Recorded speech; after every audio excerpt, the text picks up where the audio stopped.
So specifically, what amino acids can be phosphorylated?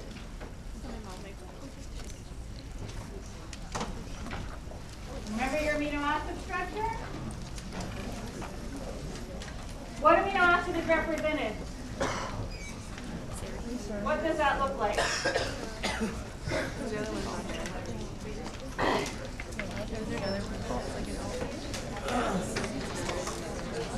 What did that phosphate take the place of?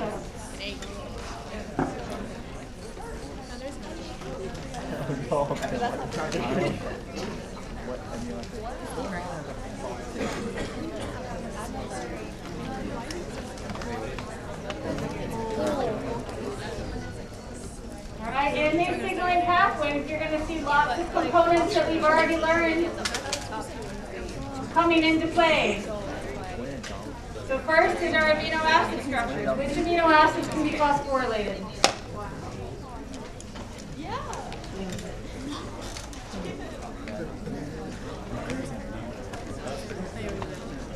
Did everyone get their answers in? Give you one more second.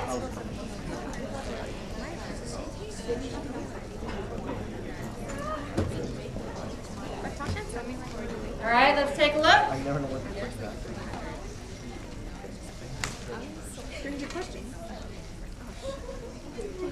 What amino acid is that?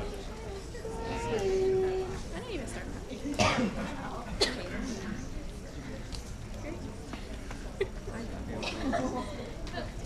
It's serine. So where is that phosphate, or where is that amino acid being phosphorylated? What functional group? Hydroxyl. All right, so that's serine. What does that make this one?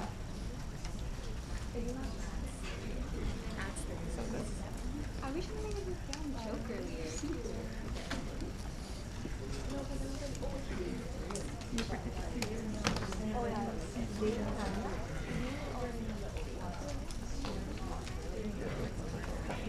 Have to know all your amino acid structures for the final. If it doesn't look familiar, you need to go back and review.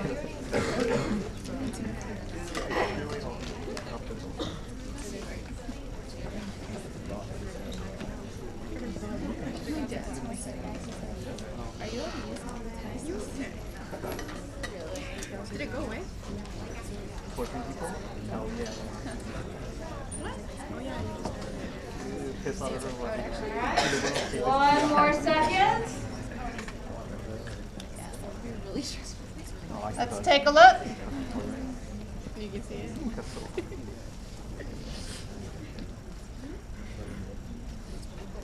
All right. So that is correct. Threonine. We can phosphorylate serine, threonine, and this final amino acid. This one's an easy one, right?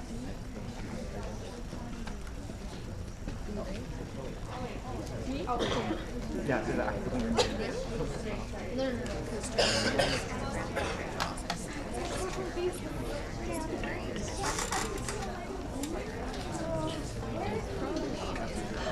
Just 2 more weeks.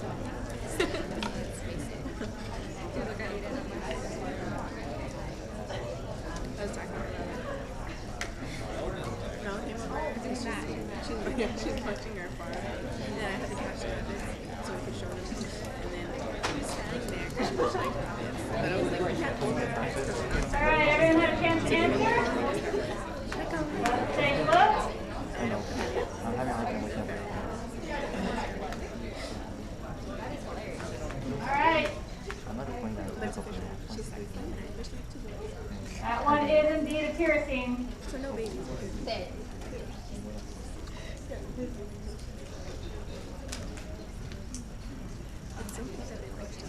You also need to know all your bonds. And then, What kind of bond is this? The bond of the phosphate with this bond. I When you phosphorylate that protein, what kind of bond are you creating? It's our favorite kind of bond in this class. It's used in all kinds of biological molecules.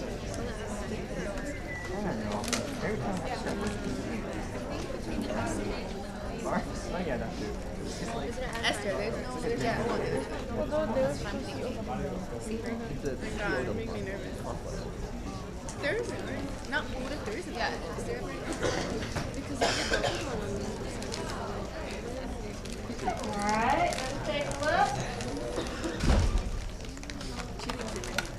no, it's not.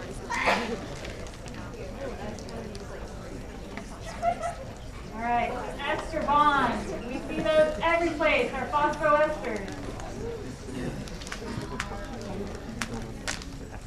You need to know your amino acid structures. You need to remember all your bond types, all your functional groups. Alright, start reviewing for that final. So protein phosphorylation. We generally have two kinds of kinases. There's that can phosphorylate serine and threonine, and those that can phosphorylate tyrosine. Those are the three amino acid residues that we're talking about when we're talking about protein phosphorylation. So let's look at now our first signaling pathway. We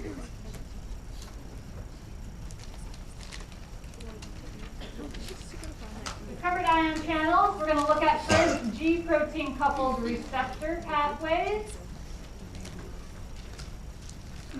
These are an extremely important signaling molecule for detecting signals outside the cell and initiating cellular cascades inside the cell. It's estimated that as much as 6% of the human genome are GPCRs.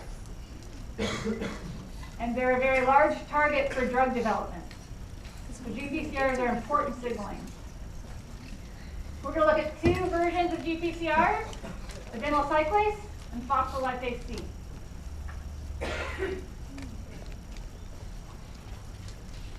So all GPCRs, they're membrane-bound receptors, G protein coupled receptors. They're in the membrane.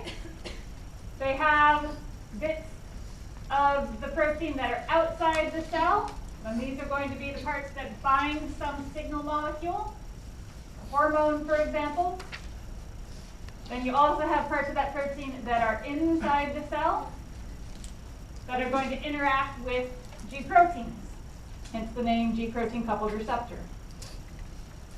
If we look at this protein, another review question.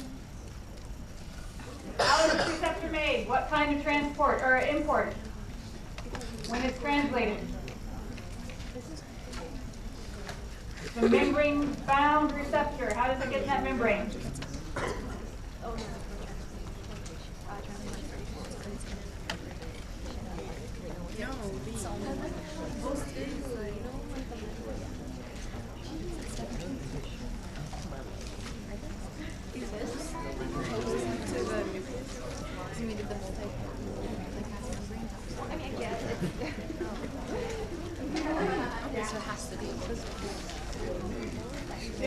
Shot. What kind of translational import gets it into that membrane? I hope we can listen. Yeah, I've already mentioned it. What?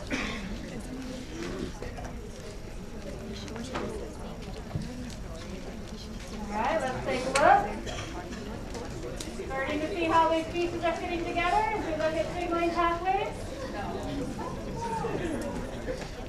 Alright, see what you think.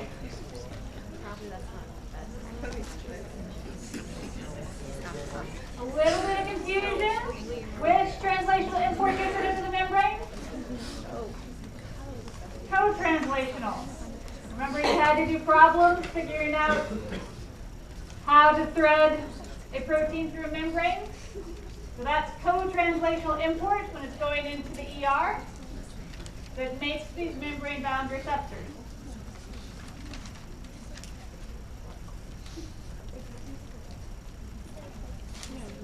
All right, let's get back to GPCRs. So they're called G protein coupled receptors because they interact with the G protein. So the next thing we have to define is what a G protein is. A G protein, the protein that binds a guanine nucleotide. So it can bind that guanine nucleotide either in a GTP form, a triphosphate form, or a GDP form, a diphosphate form. But its activation is dependent on which form it is bound to.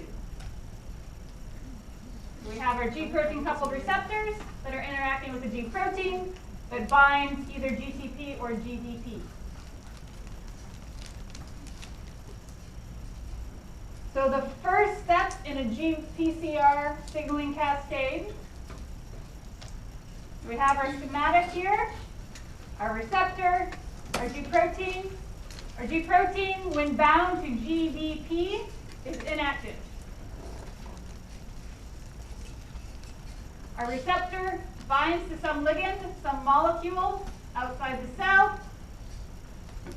That activates our receptor. That receptor can then interact, bind that G protein, and that initiates GDP for GTP exchange. So we're trading out one form of the guanine nucleotide for the other. That turns on the G protein. So G protein coupled receptor signaling cascades.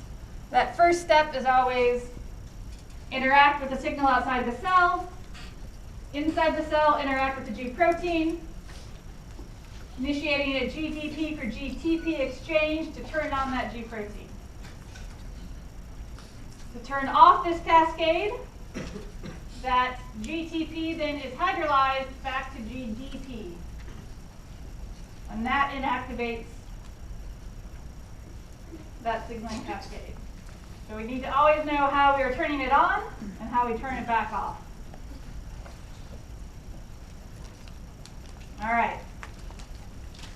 Notice that when we're talking about G protein coupled receptors, we're talking about this exchange, GDP for GTP, and then hydrolysis back to GDP, involving this G activation and inactivation of this G protein. That is not phosphorylation. So you want to pay attention to where you see phosphorylation in these signaling cascades. So exchange of our our guanine nucleotide is not the same thing as phosphorylation. Let's look a little more closely at how these G protein signaling cascades work. We're going to step our way through some specific examples. We talked a little bit about generally what you need, the different sort of steps in that you need to pay attention to. There's a reception, so that membrane-bound receptor interacts with some sort of stimulus outside the cell. There's transduction, where there's a relay of protein interactions. And then there's the cellular response that's initiated from that initial signal reception. So reception, transduction, cellular response. We look first at adenyl cyclase. This is a G protein coupled receptor signaling pathway. It is used in many different contexts depending on what tissue or cell it is in. So for example, one of the pathways involves the detection of the hormone epinephrine, also known as adrenaline. So when our kidney sends out epinephrine to interact with the receptors in the heart cell, you get that increased heart rate. It's that adrenaline rush. When it interacts with receptors in a liver cell, you get the breakdown of glycogen. So you get breakdown of energy storage into glucose, which can then be converted to energy in that cell, or in those cells. All right, so depending on what cell epinephrine is interacting with, you get different signaling cascades, well, similar signaling cascades, different responses, cellular responses. We're going to look specifically at the pathway in these liver cells that leads to breakdown of glycogen. So we're going to look at these series of steps. So reception, we have a G protein coupled receptor in the membrane that specifically binds epinephrine. We already know that when it binds epinephrine, it interacts with that G protein to activate it through GDP for GTP exchange. And then here's the rest of the signal transduction cascade before we get to a cellular response. G protein interacts with adenyl cyclase, which activates adenyl cyclase. Adenyl cyclase then converts ATP to cyclic AMP. Cyclic AMP activates protein kinase A. Protein kinase A activates phosphorylase kinase. It activates glycogen phosphorylase, which in the end breaks down glycogen.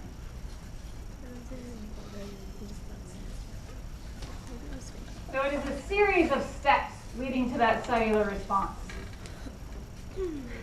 Notice how many of these are kinases or phosphorylases.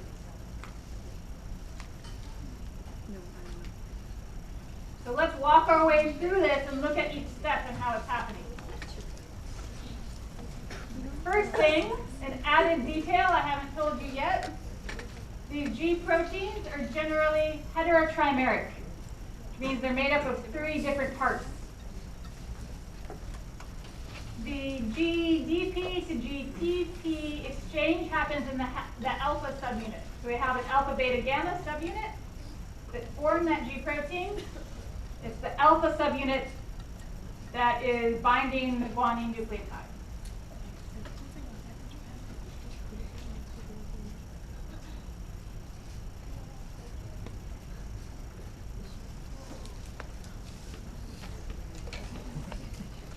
All right, so what does that require to activate that heterotrimeric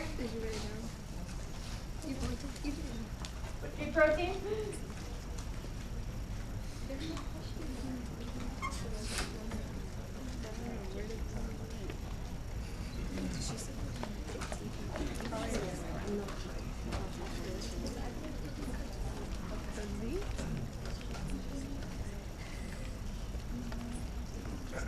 Which one of those events activates our G protein?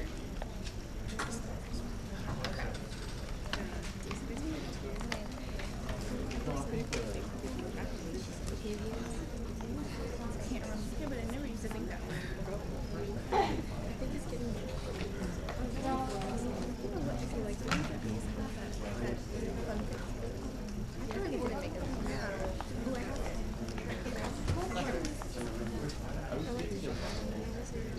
Yeah, see, you mean like your eyes?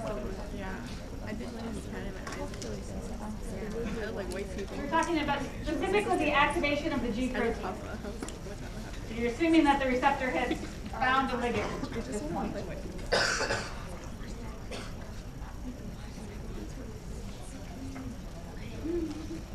All right, everyone get their answers in?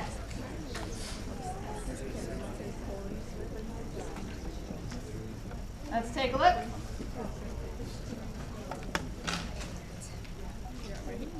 All right. Right, it's not phosphorylation, as I've already said.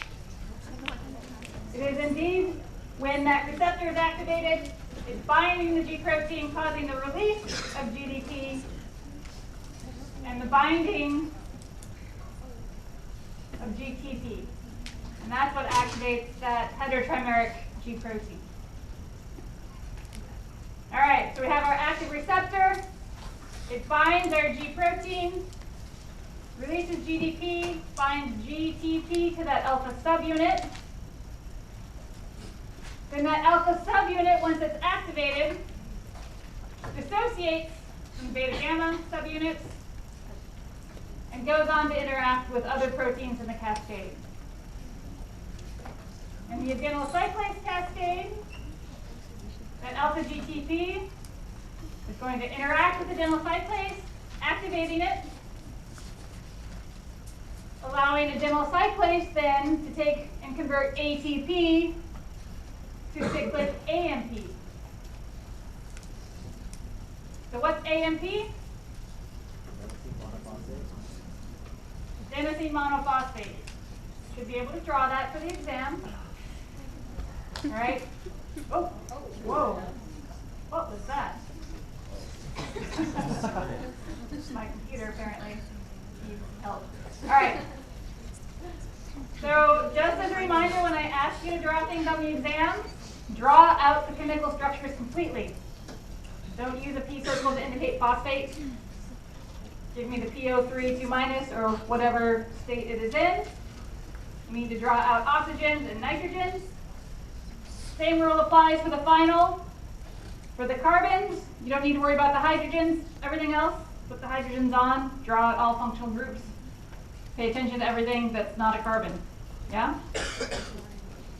All right, so this is AMP, adenosine monophosphate. Then what is CAMP, cyclic adenosine monophosphate? What does cyclic mean? We have to form a ring structure somewhere. So cyclic AMP is a ring with the phosphate and a ribose between the 3' and 5' carbons.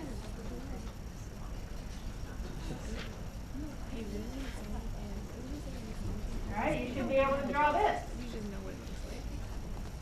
And he told us you describe it. And the cyclic AMP is the messenger that's going to interact with the next protein in the cascade.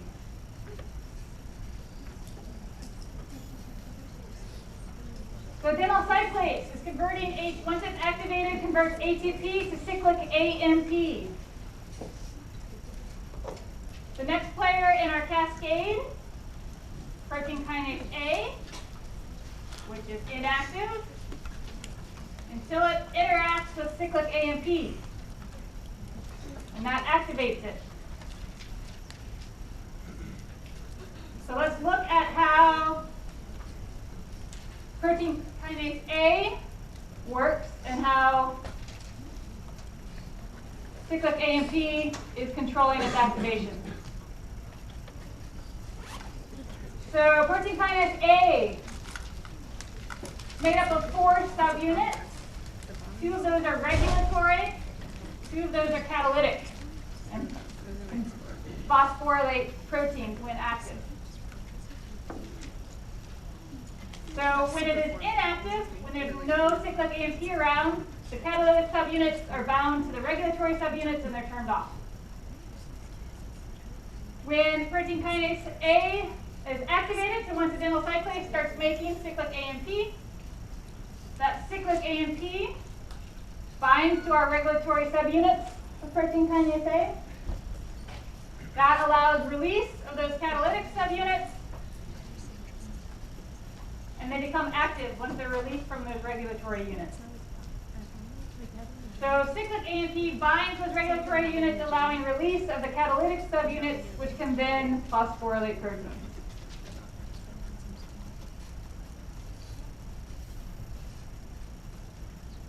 To shut that off, we start to degrade our cyclic AMP, then those regulatory units are no longer bound up, and they again bind to those catalytic subunits and become inactive. All right, so we're looking at multiple ways that different steps in this cascade can be turned on and off. We've looked at G protein. We've looked now at protein kinase A. All right, know what the switches are for activation and inactivation of these different proteins.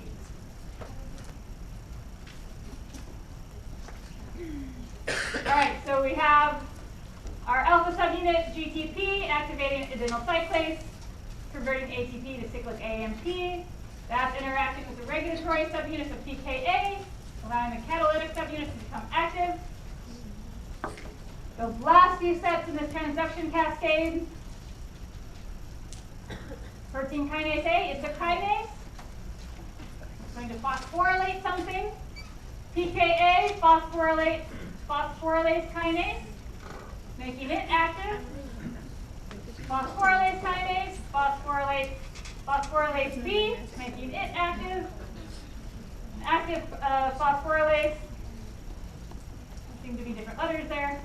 An active phosphorylase, regardless, is going to then break down our glycogen, stripping off a molecule of glucose, which can then be used for cellular respiration to produce energy.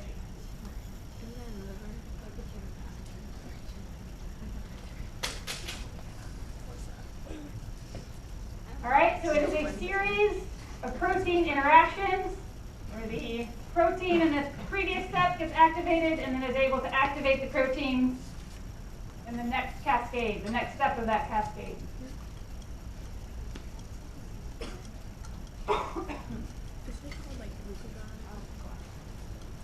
A couple of things to notice about the signaling cascades that I haven't pointed out to you yet. All right, so we started the signal outside of the cell, we signaled through that receptor, we walked our way through the signaling cascade to a cellular response. All right, this whole pathway. One thing about G protein coupled receptor signaling pathways is that they can amplify a signal. So for one receptor that binds to a signaling ligand, in this case epinephrine, at each step in that pathway, we get an amplification of the number of molecules that are activated. So if we start off with a single molecule here of an epinephrine bound to a single receptor, that receptor can activate multiple G proteins. Those G proteins then can activate the same number of adenylocyclases, but then those adenylocyclases pump out multiple cyclic AMPs once they're activated. Excuse me. Those cyclic AMPs then, as we activate each step, we pick up more and more active molecules. So we get down here, for every molecule of epinephrine that's bound to a receptor, we're at 10 to the 8th molecules of glucose produced. So we're amplifying that signal, amplifying that cellular response. So it's not a one-to-one. For every molecule of epinephrine, we get one molecule of glucose. That would be very slow and inefficient if we want a rapid response. So not only do these signal transduction pathways amplify a signal, so we can get a rapid cellular response. And remember, we're talking about these fast pathways where we're modifying the activation of proteins rather than changing cellular expression. These signal cascades can be distributed to different responses throughout the cell. So that distribution can happen either these activated G-alpha proteins can interact with different things, or adenylocyclase that's pumping out cyclic AMP, that cyclic AMP can interact with multiple proteins to result in multiple cellular responses throughout the cell. We looked at the pathway to get glucose out of the breakdown of glycogen, the same pathway, metabolized triacylglycerols, depolymerized microtubules. So you get both the signal amplification and you can get these linked pathways for the activation of one receptor. All right, so we have looked at how we turn this pathway on. As I said, once you turn it on, you have to know how to turn it off too. So how does the cell turn off adenylocyclase? What step in this pathway do you think is the off switch?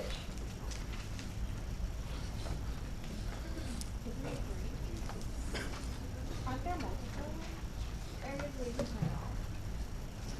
Well, think about what's controlling these first few steps. Alpha subunit, the ligand G protein. And ligand? Or you use up your GTP before anything else. What do you mean by use up your GTP? Something that puts away the phosphate is GTP and then can't use it anymore. So the off switch here, right, you want it somewhere near the beginning of the cascade. If you turned off farther down, you've already got a lot of molecules going on in that cascade. So the off switch here is hydrolysis of our GTP to GDP on our G protein. Right, it's that first step turning on our adenyl cyclase, that's making all our cyclic AMP, which is where we can turn this pathway off. So we hydrolyze that alpha subunit from GTP back to GDP. It no longer binds adenyl cyclase, goes back, reassociates with this beta GABA subunit. Because adenyl cyclase is no longer pumping out cyclic AMP, what happens to cyclic AMP?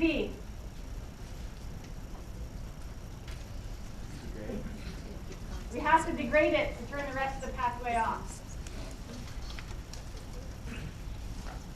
All right, so we have to have some way of reducing, once we're not actively pumping out cyclic AMP, we need to get rid of the store that's there in the cell. So this is our cyclic AMP. How do we get back to just AMP? What enzyme is doing that job for us?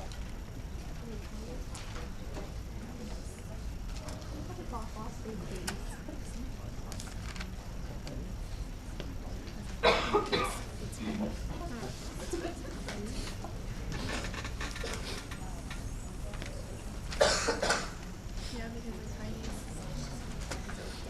Yeah. Wait, no. Kinase phosphorus. I don't know. Yes.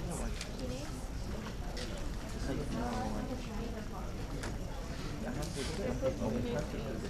School, job, pops up. We don't sound like it. I don't know. I know a lot of food companies.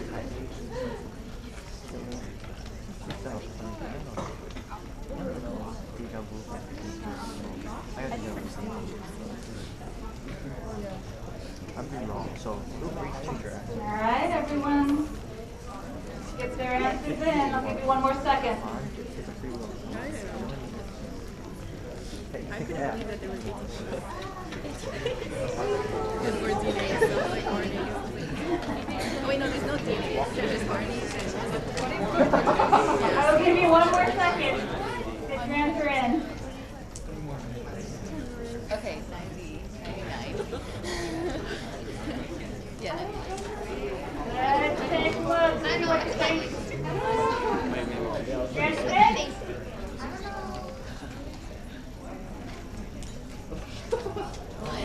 All right, a little bit of confusion. Let's take a look at one thing really quick. I'll give you another shot at it. What kind of bond is that? Phosphoester. How many of them are there? Phosphodiester, because it's bound to two different carbons. What kind of enzyme is breaking our cyclic AMP into AMP? Okay, because I googled it and it seemed like it made sense, but I didn't get it. Too early. That one really answered. Okay.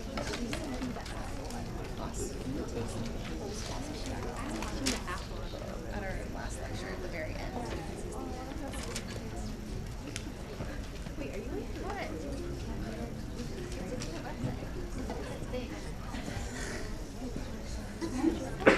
Everyone get their answers in this time? Let's take a look.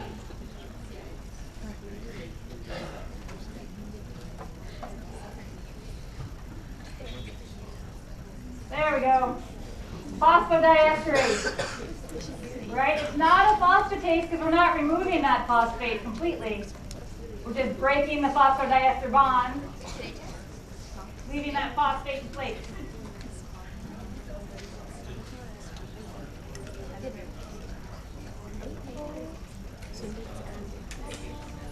Say that again? No. So the question is about how we're breaking this bond. It is a hydrolysis, so water is involved. All right, so we're going from this back to the. But yeah, Where's my cyclic AMP? Or AMP, there we go. Yes. Right, it's a hydrolysis to break that bond. We're going from cyclic AMP back to AMP.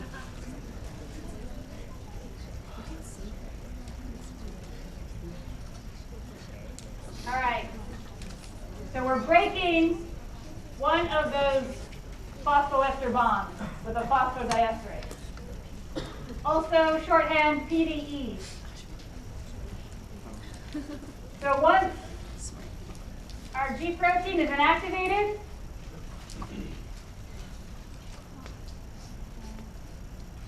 we have a phosphodiesterase, or PDE, that is going to convert that cyclic AMP back to AMP. So it's going to decrease cyclic AMP levels. As they decrease, we're going to lose the concentration needed to bind up those regulatory subunits. Those regulatory subunits then are going to be able to bind the catalytic subunits of pKa again and turn it back off. All right, with the last few minutes of class, wait, what happens if? What happens if we block hydrolysis of GTP on our G protein alpha subunit? So if we stop hydrolysis, what happens to adenyl cyclase?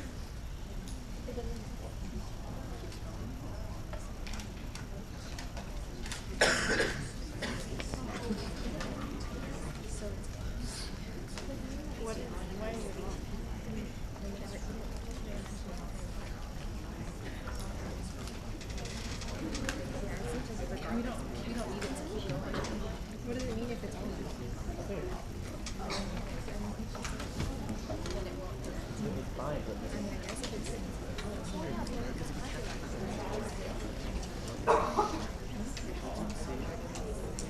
Isn't that what it does though? Why would you keep going?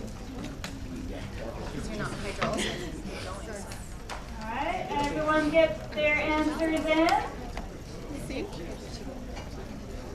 What is on? Let's take a look. Also a C.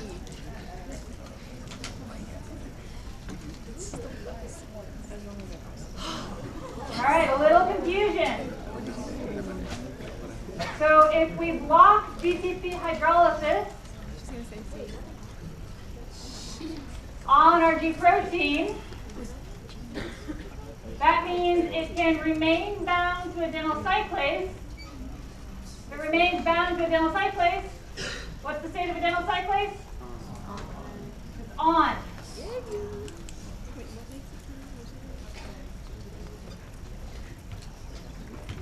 All right, if we block GTP to GTP hydrolysis, adenyl cyclase is on. What does that mean for our cyclic AMP level? So to clarify, when adenyl cyclase turns Same thing. makes CAMP, GTP doesn't get hydrolyzed. It's just like what happens to Correct. like if GTP hydrolysis. GTP doesn't get hydrolyzed. It's not hydrolyzed by adenyl cyclase. Yeah. So then It's a self hydrolysis, but it can activate. It doesn't stick to adenyl cyclase, and then once it makes one cyclic AMP, turn off. Right? So adenyl cyclase can make multiple cyclic AMPs for every G protein that's when it has a G protein bound to it. oh, it'll just keep making them. It's sort of a slow process of self hydrolysis, so it's sort of a time frame rather than a.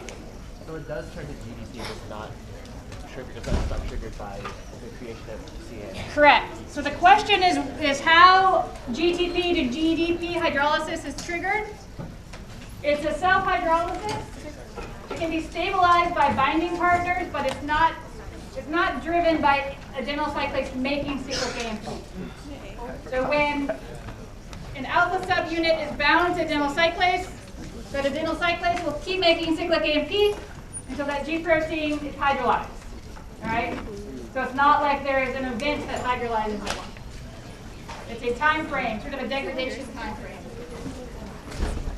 All right, so I'll give you this answer, and then that'll be it for today.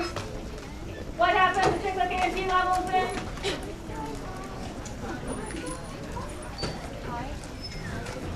They stay high. All right, everyone have Have a good Monday. I will see you Wednesday. I have one more day of yoga. I hate yoga.